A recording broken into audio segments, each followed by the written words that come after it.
Birmingham mellett, Londontól pedig körülbelül 3 óra autóútra találjuk Dudleyt, és benne a Black Country Living Museumot. Ez az egyik legmenőbb szabadtéri múzeum, ahol valaha jártam. Egyszerre idézi meg a brit ipari múltat, és közben egy ikonikus Peaky Blinders forgatási helyszín is. Amint belépsz, tényleg olyan, mintha a sorozat világába csöppennél. Ha magyar példát keresünk, talán az Ópuszta-szeri vagy a Szentendre is kanzen áll hozzá a legközelebb, csak itt minden sokkal városiasabb, iparibb, brit hangulatú.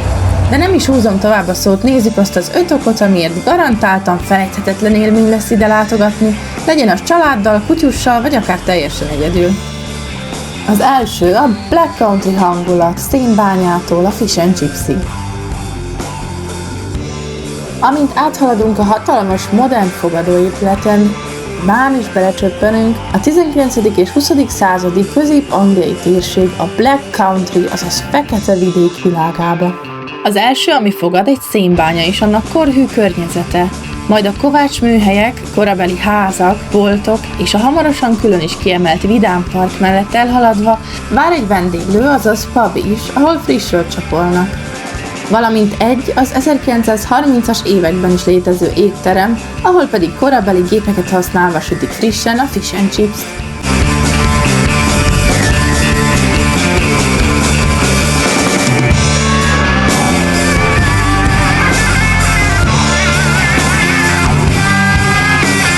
Ha édességre vágyunk, egy édességbolt nagyon finom jelly cukorkával is szinte mindig nyitva van.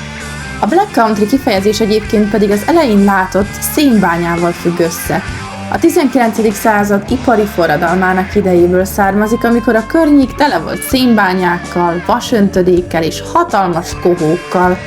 A levegőt sűrű füst és korom borította, a házak, az utcák, sőt még a fák is feketék voltak a szennyeződéstől.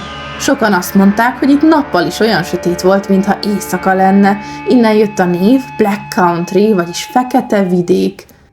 A múzeum egyik legjobb része, hogy itt nem vitrinek mögött látod a történelmet. A személyzet korabeli ruhában mesél, mutat, magyaráz, és tényleg szívvel, lélekkel teszi. Sokszor még rögtönzött interjút is adnak, ha kérdezel. It's wife. Garrett, Oh, hello. and I work in the welfare centre. Az egyik ház például egy 1910-es évekbeli 2 gyermekes család otthona volt. Az apa irodai munkát végzett a helyi gyárban, így viszonylag jó körülmények között éltek. A faluban nem volt bolt, de nekik mindig volt valami feleslegük, liszt, lekvár, így a környékbeliek gyakran jártak hozzájuk kölcsönt kérni. Egy idő után úgy döntöttek, hogy az oldalsó helyiséget kisboltként kezdik használni, és ott árulták a felesleget. A másik kedvenc történetem egy katonai felszereléseket árusító bolthoz kötődik. Azt hinnénk, angol tulajdonosé volt, de nem. Az 1950-es években egy német hadifogoly alapította, volt hadifogoly, akit Franciaországban ejtettek foglyul, majd Amerikába vittek, végül Angliába került. A háború után hazamehetett volna, de úgy döntött, marad. He was a bit of a cook, so we earned some money along the way, and he said, I'd rather stay here, but I have an idea for a business. So the authorities said, okay, you can stay. Így indult a bolt, amelyből később jövedelmező vállalkozás lett.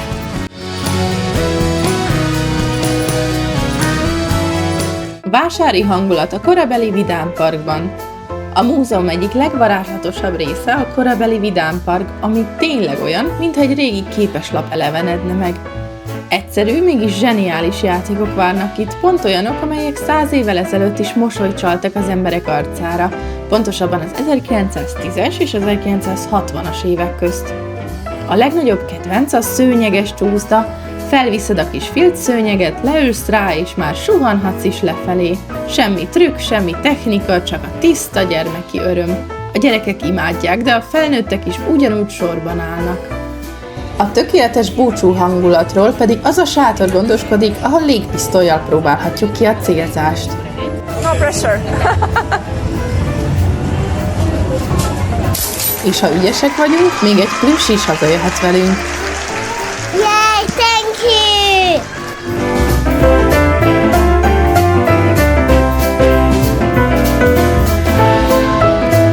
Peaky Blinders forgatási helyszín.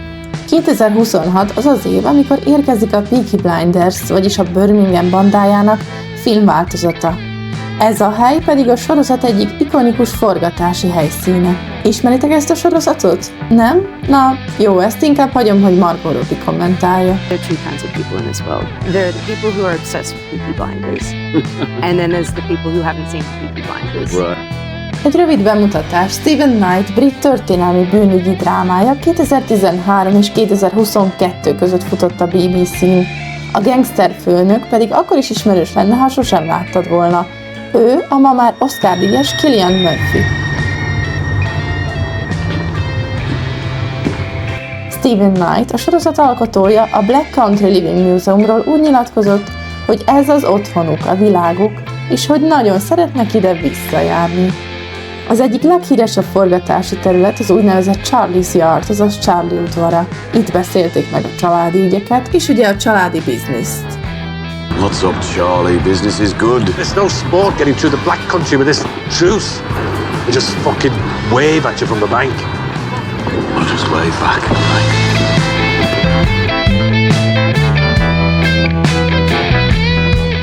Peaky Blinders termékek.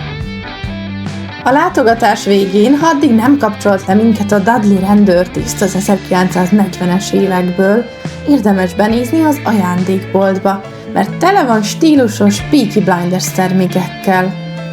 Sapkák, bögrék, poszterek, ruhák, sőt olyan különlegességek is vannak, amiket máshol nem nagyon lehet beszerezni. Ha valaki szeretné hazavinni a Shelby hangulatot, itt biztosan talál valamit. Köszönöm, hogy ma is velem tartottatok. Ha tetszett a videó, iratkozzatok fel a csatornára. Ha van kérdésetek, vagy szívesen ajánlanátok egy következő úti célt, írjátok meg kommentben. Sziasztok!